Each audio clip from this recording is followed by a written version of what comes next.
It's Tuesday, October 8th, 2013. I'm Alex Jones. Get ready for another original edition of teleprompter-free Infowars Nightly News. Straight ahead. Tonight, the tyranny of selective enforcement is in full swing as senior citizens are held at gunpoint at Yellowstone National Park. Meanwhile, an immigration rally is allowed to continue on the closed National Mall. Then, a government mind control center forces sixth graders to destroy the Bill of Rights because freedom is outdated. And Alex Jones sits down with the founder of Oath Keepers. Stuart Rhodes in studio up next on the Infowars Nightly News. I've got to be honest, I'm really stunned by the level of flagrant arrogance, bullying, and tyranny by the rogue federal government. I read local news articles out of the Eagle Tribune and others there in the region around Yosemite Park. And I read the description of the park guides and of the tourists that were visiting from Germany, Canada, Japan, you name it, of being checked into the hotel and paramilitary guards running around from the Park Service with guns yelling, "Lockdown, lockdown." And then the scared people came out of their hotel and they said, "Get back in, you're not allowed to leave until basically your time is up at the hotel. You're not allowed to even look at the park now that things are shut down." Buses would pull in and people would get off, seniors, and they would pull guns on them and say, "Get back on your bus." This is so absurdist, it's beyond any comedy that I could ever imagine. And the story's up on Infowars.com. Feds hold seniors at gunpoint during National Park shutdown. The local tour guide getting off the bus called it Gestapo tactics used to detain tourists in locked hotel. And the Germans and the Japanese and the Canadians are saying, "We're never coming back to America. We're running. Your country's in trouble." I mean, can you imagine running around going, "Lockdown, lockdown, lockdown"? Everybody's coming down in the lobby. What's going on in the privately run lodges? They're like, you know, you've got to leave or you're not allowed to come out of the hotel. And then people tried to leave and they wouldn't let them leave. I mean, this is just any excuse to lay their hands on us. I'm surprised America's fallen this far, but it gets worse, ladies and gentlemen. World War II vets are saying they're going to storm barricades surrounding Iwo Jima Monument that is right off the side of the road. I've been there before.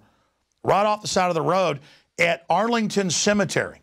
Arlington Cemetery, they're even shutting parts of that down, ladies and gentlemen. And after veterans walk past the barricades of the Lincoln Memorial and the World War II Memorial, they've now wired it shut and put armed guards there, and they're arresting and ticketing people. And now, it was in the news today, if you jog on the sidewalk of federal property, you're not allowed to use the federal property that everybody paid for with tax money, and you are ticketed or arrested. You cannot make this level of garbage up. And then, as if it can't get any more Orwellian. Well, forget Orwellian. Orwell never thought of stuff like this. Hundreds of thousands of illegals and their supporters were allowed to have demonstrations today on the mall when no one else is allowed into it to visit any of the memorials. So citizens can't visit it, but the illegals are there for their, quote, civil right to have open borders. The globalists really just want to drive down wages and get rid of national sovereignty. Nothing against the illegals either. They're just fleeing countries collapsed by the globalists. I don't even blame them. But the point is that they're allowed to have First Amendment. Nobody else is. And they've had park rangers that aren't tyrants go public and say, quote, "We've been ordered by the administration to make life miserable, and it makes me sick. And it's disgusting." So this is the type of stuff that's going on. And it really shows you how rogue and out of control this government is, really trying to teach us that we're good little slaves. Because they know we've woken up. They know the military and police are waking up. So they want to just try to dominate now and take over now and probably start a civil war now because they don't want us to peacefully take the country back. They know we're winning the info war for common sense. So it just blows my mind. Now, shifting gears to something even crazier. Sixth grade assignment, destroy the Bill of Rights. Kit Daniels found this on the constitutional assignment of the school year. This is federally paid for, like Common Core. 2 + 2 = 5. That's what they say. I'm not kidding. 2 + 2 = 5, or you're racist. 6th grade assessment. Destroy the Bill of Rights, rewrite it to not be evil, and to accept the Patriot Act and the war on terror, to accept secret arrest and torture. I mean, this is what they teach children in America because they've determined it's outdated. Now, I want to go to the next report here, just dealing with all of this. Soon, drones may be able to make lethal decisions on their own. They've already come out in the last 5 years in England, Europe, and the U.S. with autonomous drones. They're already operating. Now they're just announcing it to the good little slaves that they will decide when to kill you. They will decide. And in the Homeland Security training videos, it shows drones taking out 2 American redneck types, shelling each other guns in a field. So this is the type of just tyranny on steroids that we're dealing with. And then continuing with Warren Buffett, the biggest recipient for Berkshire Hathaway and Wells Fargo that he owns and controls, of $400+ billion in taxpayer money the last 5 years since 2008. He's the guy that lobbies to raise poor people and middle classes' taxes, saying tax rich people more when he wrote the laws to exempt himself to get more of your tax money. It's the ultra rich, above the law, taxing the nouveau riche, the new wealthy, the working class, the blue collar, you name it. And they're taxing everybody with dollar devaluation that's accelerating. New article out, Buffett reaps $10 billion from crisis-era investments just this year. This is how the insiders work. And then he comes out and says he wants to help. He wants to help everybody. We're going to go to break in a moment, but first, dealing with the selective enforcement of government shutdowns, here is a Tyranny Watch report with Gigi Ernetta, Infowars Nightly News reporter, and then we'll be back after the break. Welcome to Tyranny Watch. I'm Gigi Ernetta. This administration is definitely tyranny gone wild. Recently, seniors that were visiting Yellowstone Park were held hostage in their hotels by park rangers. The group had booked to stay in a hotel within the park, which soon turned into a prison as the visitors were told to remain in the building until their stay expired, despite the fact that the tour guide had already paid the $300 fee to enter the park. The group had Japanese, Canadians, and Americans. Now that's a welcome committee. Way to go, park ranger! USA! USA! In New York City, the veterans had gathered at the Vietnam Memorial Plaza to protest the 12th anniversary of the war in Afghanistan by reading out the names of the deceased U.S. soldiers. Park Services rejected the group's application to hold a protest at the site, so they hauled off our veterans in paddy wagons. In Washington, D.C., the police ordered tourists and Vietnam War veterans who were visiting the Vietnam Veterans Memorial Wall to leave the memorial at one point on Friday. Organizers for the Camino Americano, March for Immigration Reform, Susana Flores, confirmed that the Park Service will allow the event to take place under the group's rights granted by the First Amendment. Some 30 members of Congress, including House Minority Leader Nancy Pelosi, are expected to attend the Camino Americano assemblage. So let me get this straight. United States veterans cannot attend their own memorial. But Senora Flores can have her First Amendment rights to have her rally on immigration reform. Park rangers shut down a family-owned and fully booked inn along the Blue Ridge Parkway in North Carolina on Saturday, driving customers away during the peak tourist season. Bruce O'Connell, the owner of Pisgah Inn, reopened his lodge after the Park Service demanded he close his business by Thursday due to the partial government shutdown. These park rangers don't know the Constitution, and they certainly don't know the strength of real Americans. Back off, Smokey. Remember, the government will eat their own, so beware. Now, you can do something about this. You can stand up against the tyranny. Go to prisonplanet.tv and give your username and password to up to 10 people. Do you see the division being created by our government? It seems like they're trying to incite something here in the United States. And I'm going to leave you with this. The government still has their gym memberships. The exclusive gyms available only to members of Congress have remained open throughout the shutdown. So their memberships can't be touched during the shutdown, but they can throw Granny out of her home on Lake Mead during the shutdown. I'm Gigi Ernetta for Tyranny Watch on the Infowars Nightly News.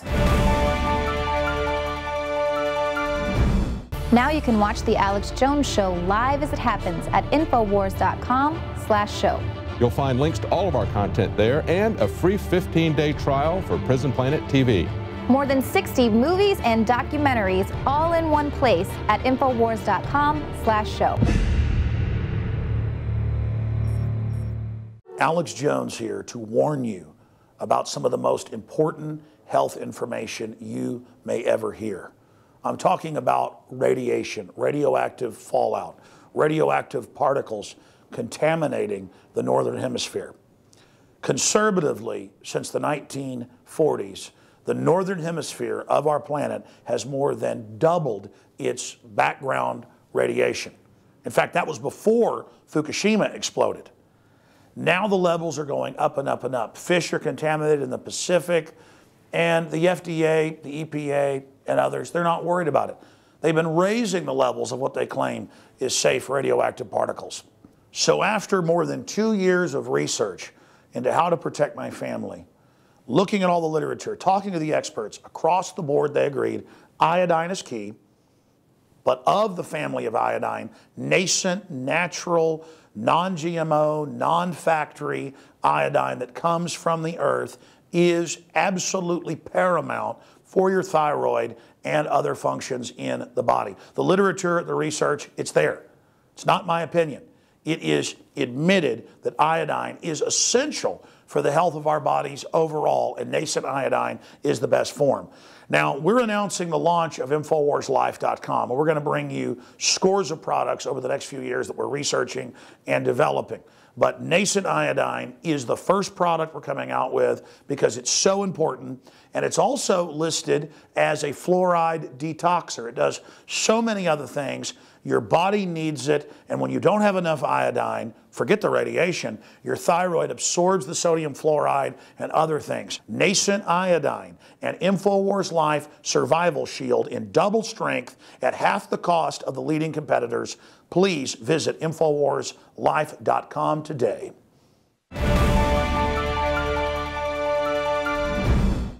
And we're back, my friends. We have a new segment weekly on the show called Land of the Free, Home of the Brave. Because only in the nanny state, good old US of A, have they banned dodgeball, cartwheels in the last decade all over the country. And now shaking hands or patting someone on the back. I mean, Supermax prisons are the only place that are this bad. This is the tyranny of the trendiness. And now in Long Island, in New York, in New Jersey, they're banning bringing footballs, anything to school because you might get hurt. And Time Magazine makes a joke of saying, you know, don't bring your balls, stop playing with your balls. But this is deadly serious. They're training children that if they say bang, bang, they get arrested. It's a thought crime. You can't write in English class about your dad who's in the Army and has an M16, you're arrested. There's no law against writing about that. These are authoritarians setting the precedent, just like in California and Pennsylvania, they've caught the schools watching kids over government-issued laptops at home. And then no one gets in trouble. I mean, it's beyond 1984. And let me give you a little tidbit here. Tomorrow on the radio, we're going to air the video that was shot today of 14 out of 20 Austinites signing a petition. The organization's called Chumps. I'm not joking. This is how dumb they are. With a petition saying chumps to make everyone wear helmets to walk around or you're arrested. Okay? And if your kids don't wear helmets at all times, you're going to be arrested. So, and as long as we said it's for Obama, 14 out of 20 Austinites signed it. Leanne has coined a new term called liberterrorist. Is that how you pronounce it, Leanne? That's right. And she would, a few libertarians she ran into said, no, I think you shouldn't have to wear a helmet. And she told them, you're liberterrorist. And then they got very upset. So that's going to be on the radio tomorrow /TV, and then we'll have excerpts on the nightly news as well on the Wednesday edition. But this is the level of brainwashing we're talking about. Now, I want to go out to break here because after the news tonight, we're going to have a special report with the land commissioner who's going to back armed citizens marching at the Alamo because that's Texas law. You can open carry, the Second Amendment. But the San Antonio police chief says he's going to arrest Anybody that exercises their Second Amendment, we're going to have reporters there coming up in a week and a half in San Antonio. So here's that clip as we go out to break and come back with Stuart Rhodes in studio. This isn't about violating people's rights. It's not about gun control. It's not about politics. It's about the state law. If the firearm is carried in a manner calculated to cause alarm. And in the officer's opinion at the Starbucks, this was the case, and that's why he was. Those people were cited.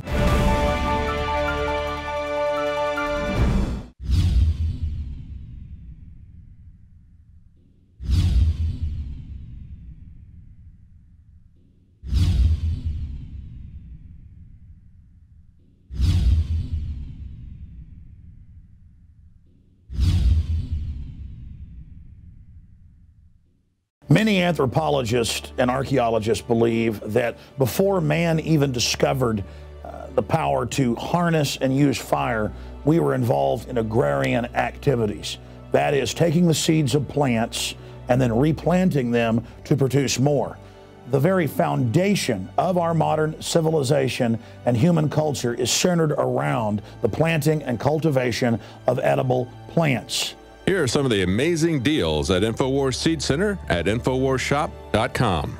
The Survival Seed Vault by My Patriot Supply features only the finest survival heirloom seeds for a robust and hardy garden, even in the toughest times. We also have starter varieties of the deluxe seed packages for fruit, salad, salsa, peppers, medical herbs, and more. Go to the Infowars Seed Center at InfowarsShop.com. And remember, the revolution against tyranny is growing.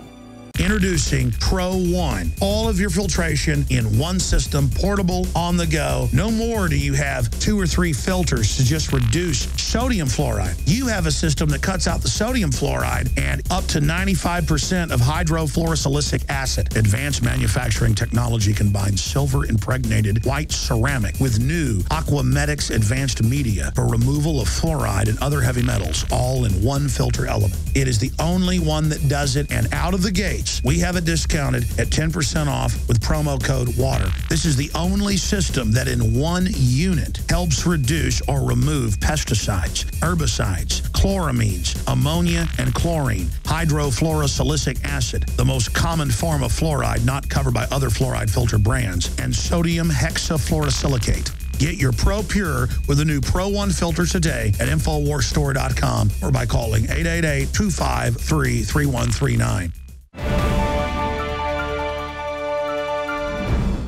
And welcome back to this Tuesday edition of Infowars Nightly News. In studio with us, we have Stuart Rhodes, the founder of Oath Keepers. He's a constitutional lawyer and, of course, worked in Ron Paul's office, but now he's more widely known for the essential work he's doing with more than 30,000 members and hundreds of thousands of people that are supporters who are former military or current military or former or current police, saying one simple thing: they will not follow unlawful, unconstitutional orders. And tomorrow, he's going to be in studio for a full hour on the radio talking about solutions and the big picture. And he's also here to tape some interviews for Obama Deception 2 that's now coming out March 15th, 2014. But in the 10 minutes we have here on the Nightly News tonight, before we go to break and come back with Jakari Jackson and his interview with the state official, the land commissioner, on the armed march in San Antonio that's coming up. Before we go to break and come back with that, I wanted to get him to talk about the Second Amendment itself and why the tyrants hate it so much, and why the liberty teeth are the #1 target, not just our free speech, but our right to self-defense, are the #1 target of the kleptocrats running our society. And that's why I have their ultimate enemy, a Barrett 50 caliber rifle that's only been used in one crime since it's been available in the 1980s, but that they're trying to ban right now, not just legislatively here, but under the UN treaty as well. So I thought I would bring out this jewel of liberty for the people, the Barrett 50. Stuart, good to have you here with us, buddy. Good to go. Glad to be here. Well, just spend 9 minutes or so we have left tonight on the Second Amendment and why it's so important. Well, I've talked to people who came from the Soviet Union and those who survived East Germany, like Gunter Spence, who you know from here in Texas. He was an East German lieutenant colonel. And they say over and over again, the big difference between what they went through and what we're going through right now is we still have the right to bear arms. It's a critical difference. And the founders put it there for a reason. It's meant to be the people's preservation of their own military capacity so that they are their own security, which is a safe place to put the power of the country. Their answer to the ancient question, who should guard the guardians, is that we should be our own guardians and guard ourselves. A citizen's militia, a citizen's army is the answer, not professional police, professional warriors, because every time you have a class of warriors to protect the society and everyone else is just a worker bee, what do you wind up with? You wind up with a dictatorship where the warriors figure out we might as well be running everything. That's what happens. And so they wanted us to maintain our own military capacity.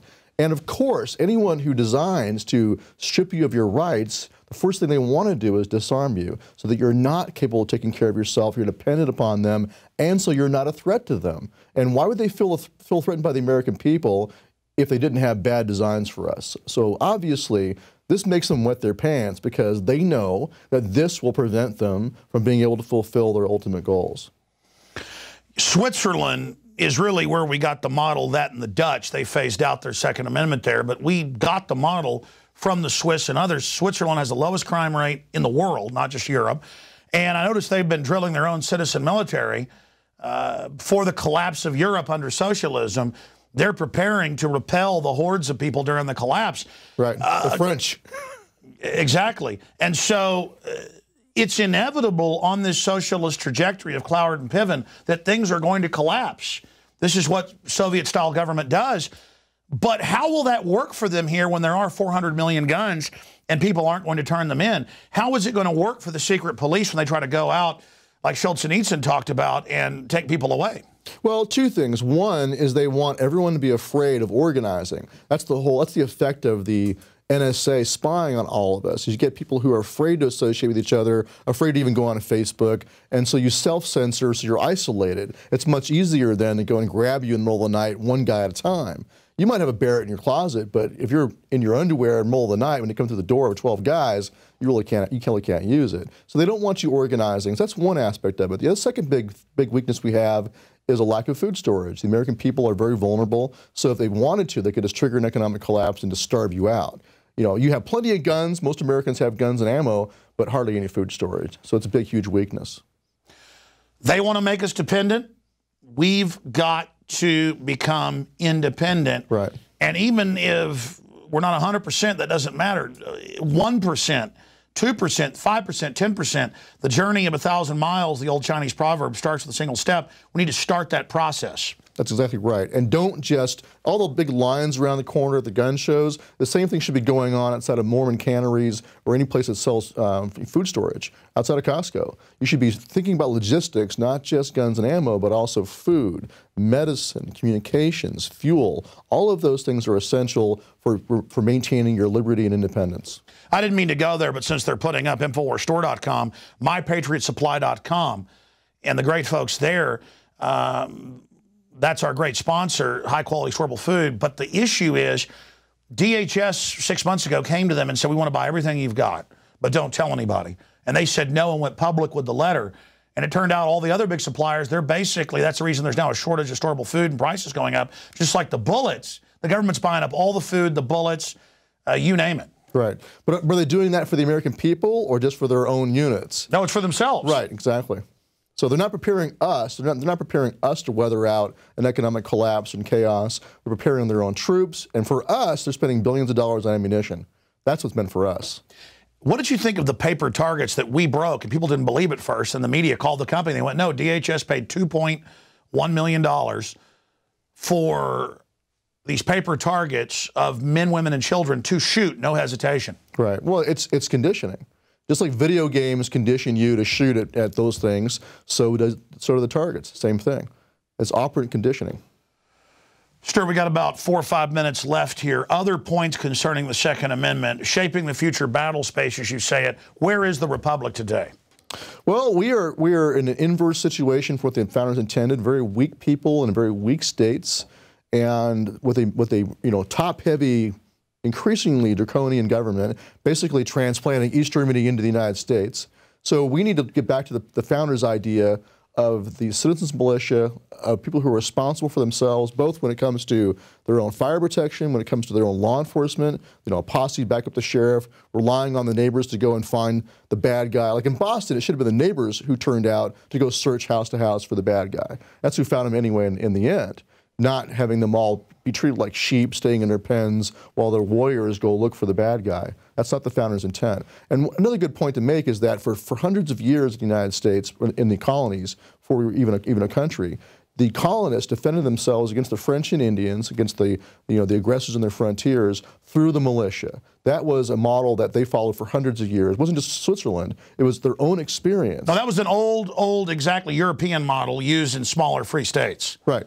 It came from England originally, but then in the colonies, that's all they had. That was the army of the colonies, was the militia, the people themselves. And of course, then they said, with the Bill of Rights, you're not going to have a standing army because those always are used to enslave us. Well, they allowed for Congress to have a standing army on certain occasions to produce an army, but they still relied on and preserved the militia. That was the intent. Sure, my point is they said you cannot have a domestic, quartered among us army that's stationed here because they're always used to take over. Right. Well, that's why in Article 1, Section 8, it says that the militia can be called forth to execute the laws of the Union, suppress insurrections, and repel invasions. We are supposed to be the domestic security force. The army is only for external use against foreign foes, not for use internally. Well, look at Switzerland. They don't even have an external army, and no one dare invade them. Right. I mean, it's simple. We have globalists that want us to be domesticated slaves. You don't let slaves know how to fight. Right, and so they want you to feel like you're a nut, you're an extremist, if you want to have just basic infantry skills so you can fulfill your responsibility of self-defense for yourself and your families and your community. They want you to believe that's somehow wrong and dirty. So we need to say we don't care what they think. We're going to go ahead and embrace the fact that we're supposed to be, all Americans are supposed to be warriors. All Americans are supposed to be soldiers. And notice they're going after, because the best defense is being prepared and not being a pushover. It's very simple. Do you attack the fortress or do you attack the thing that's wide open? In closing, notice they want the AR-15 because if they can ban that lightweight battle rifle that's very easily used by women, you name it, then they can go after all the others. And it shows. It's used in 2% of the crimes, federal statistics, just like Barrett's only been used in one crime. But they want it because they are really threatened by the American people with a military weapon. Yeah, it's their worst nightmare, which is great. That's why everyone American should own one of these. Absolutely. This is the best one to own. What are you going to talk about? We got about 3 minutes left. What are you going to talk about tomorrow on the radio show live? Is our new initiative to form civilization preservation teams, which is Oath Keepers stepping forward as an example. What we want to see in all the veterans halls and all the neighborhoods is teams for first responders and mutual aid in every community. We're going to lead the way as an example, but we want to go out there and teach everyone else to do the same thing. All Americans should form into teams to take care of themselves, their families, their neighborhoods, their churches, their veterans halls, their towns and counties, from the bottom up to restore the republic. Wow, that sounds like free, independent people. That sounds like an American idea. Pretty evil, folks. The Southern Poverty Law Center will be reporting on us. Well, we're going to go to break and end the official news and come back with Jakari Jackson's exclusive interview with the Texas Land Commissioner that is standing with the Second Amendment against the San Antonio police chief that says he will arrest anyone that open carries in San Antonio at the Alamo coming up in just about a week and a half. That's it for this edition of Infowars Nightly News. Stay with us for the special report.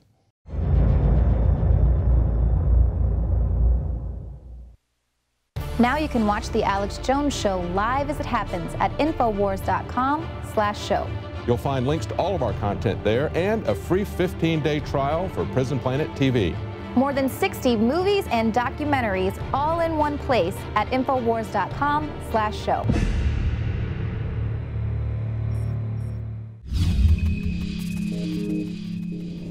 I'm here with Jerry Patterson, the next Lieutenant Governor. How are you doing, Mr. Patterson? I'm doing really well. So can you just explain to us the position of Lieutenant Governor and what you hope to achieve?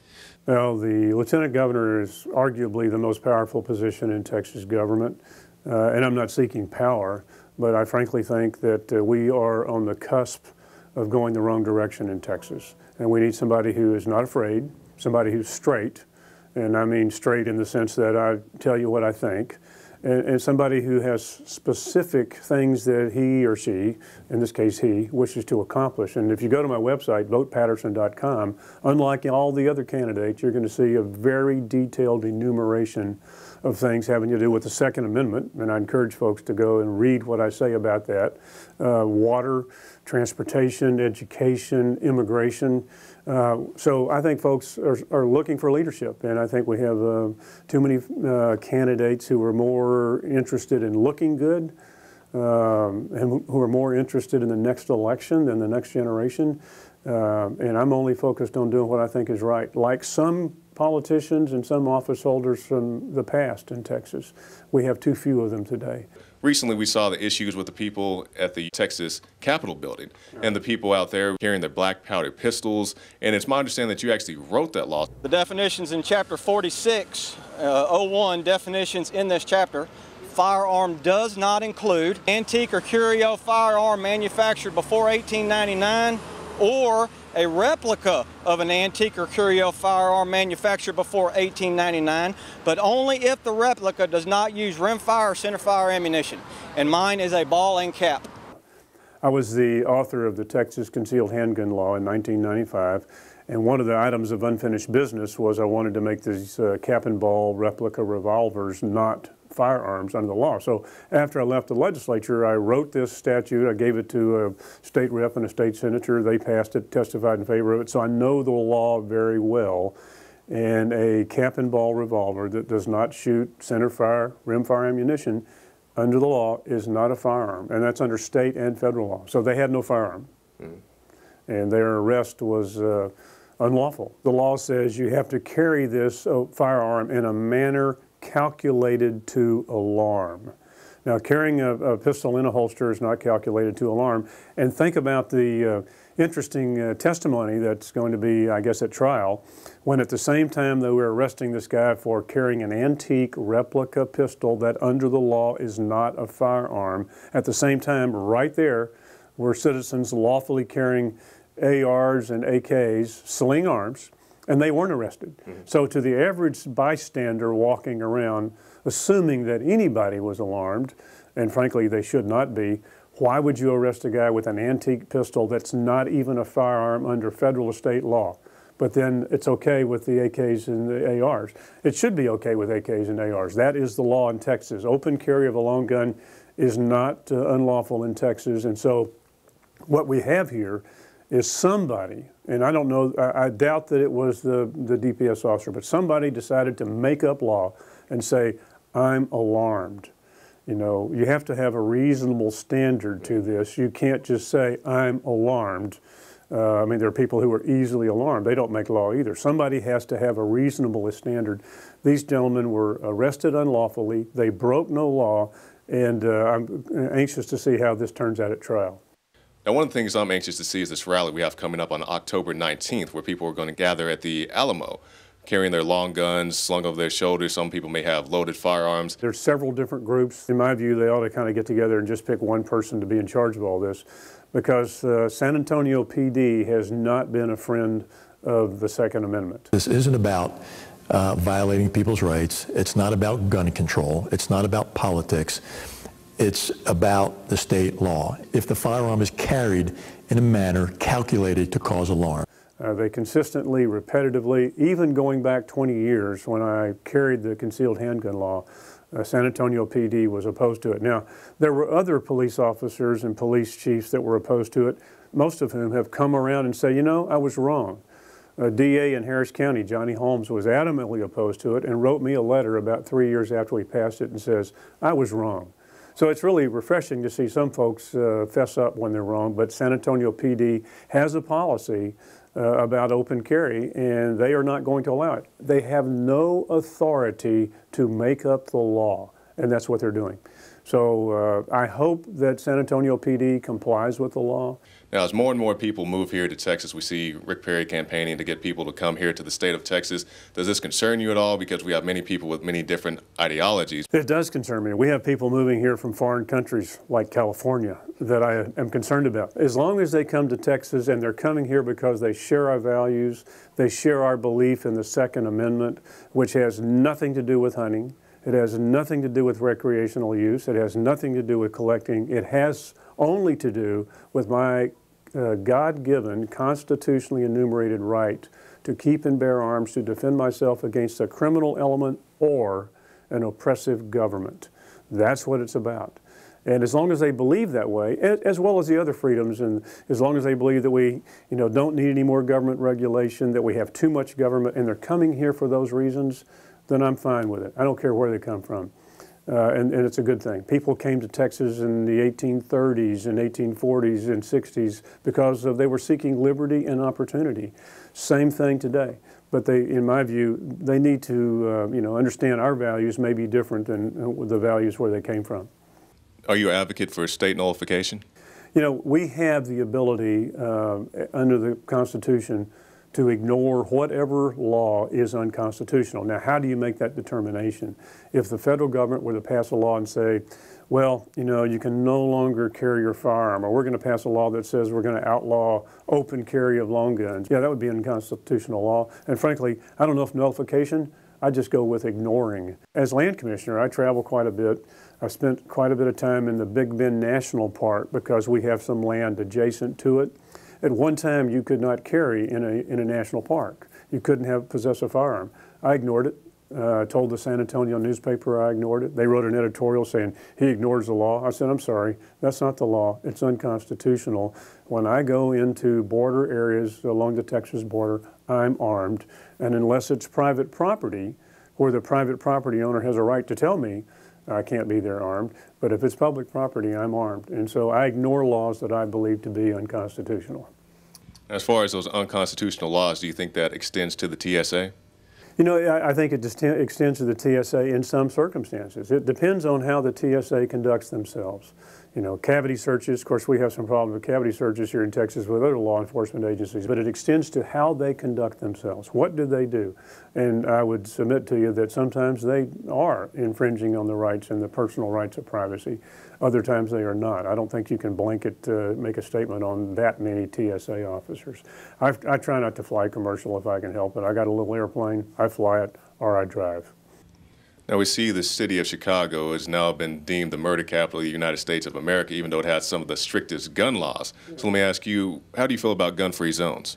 Well, they're a target-rich environment for the criminal element. I mean, I talk about this a great deal. I mean, I'm probably the guy that most people call when it comes to the Second Amendment and firearms.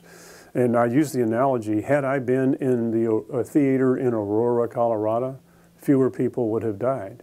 And that was a gun-free zone. It was private property, and they had banned carry. And people, when I say that, they look at me and say, oh, that's impossible. I mean, that guy had he had an AR, and he had body armor and all of that stuff. And I say, look, the first time someone had returned fire to that, in the direction of that shooter, the first time a round had gone off and it didn't come from the shooter, the dynamic would have changed. You don't have to bring him down to save lives. And instead of that shooter just calmly walking up and down the aisles, just shooting cowering theater goers as they cowered on the floor, shooting in the back of the head, the first time you popped a round off, that shooter would have had to pay attention to something else. The dynamic would have changed. Similarly, in Virginia Tech, 32 people died, gun-free zone. And by the way, that shooter had passed a background check. He was mentally ill, had been adjudicated mentally ill, passed the check anyway. All of these venues, they're gun-free zones. And, when I passed the concealed handgun law, we had to put some gun-free zones to get the votes I needed. Over the years, we have eliminated and removed many of those gun-free locations. One of them is kind of funny. One of the locations that was prohibited initially was churches. Well, I believe that violates the separation. There is no separation, but it violates the church ability to do what they wish. But, frankly, if you have, a congregation that's packing, the sermons are, much shorter and much more to the point. But we continued to eliminate gun-free zones. A gun-free zone is nothing more than an invitation. You have an A+ rating from the NRA, so guns are definitely an important issue to you. But what else do the people of Texas need to know? Well, I was a guy who, probably the three most significant items that I passed when I was in the Senate, I repealed the motorcycle helmet law. That's kind of a liberty thing. And, you know, I passed the concealed handgun law. I passed a constitutional amendment to allow citizens to access their home equity without government interference and telling them for what you know, purpose they can access their home equity. So I'm kind of a pro-liberty guy, and I believe that government, in its zeal to raise the floor and bring everybody up, has to recognize that in doing so, in order to fund that, you also have to lower the ceiling.